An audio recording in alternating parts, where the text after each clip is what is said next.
వచ్చేసి ప్రధానంగా రెక్కాడితే కానీ ఒక్కడని చిన్న చిన్న పరిశ్రమలు పనిచేసుకునే వాళ్ళమే ఎక్కువ మంది. దాంట్లో కూడా మినిమం వేజెస్ ఎక్కడా లేదు. మన ప్రధాని గారు చెప్పడంలో వచ్చేసి 174 రూపాయలు ఒక కార్మికుడు ప్రతిరోజు 2 పిల్లలను తాను, తన భార్య, తన తండ్రిని ఇద్దరిని 6 మందిని పోషించుకోవాలని చెప్పారు. పార్లమెంట్ సాక్షిగా మీరు అందరు విన్నారు. కానీ ఈ భారతదేశంలో ఎవరైనా ఆ విధంగా మనం బతకగలిగి చూపిస్తే గిన మేము ఎర్రన్నలమంతా మా వచ్చేసి వేరే విధంగా మాట్లాడగలం. కానీ అంత దుర్మార్గమైనటువంటి ప్రభుత్వం నడిపిస్తున్నారు బీజేపీ కానీ కాంగ్రెస్ కానీ.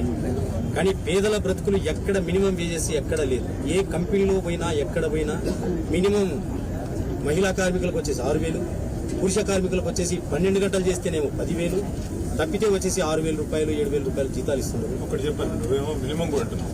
ఆ మినిమం కూడా దొరకదు ఇక్కడ నుంచి. మరి అందుకోవచ్చు నేనేమంటున్నా అంటే అసలు మొత్తమే కార్మికులు లేకుండా పోతుంది. సో నేను నా రిక్వెస్ట్ మీ పెద్దవాళ్ళతో కూడా మీరు మాట్లాడండి, మీరు మీ పార్టీలో కూడా మాట్లాడండి.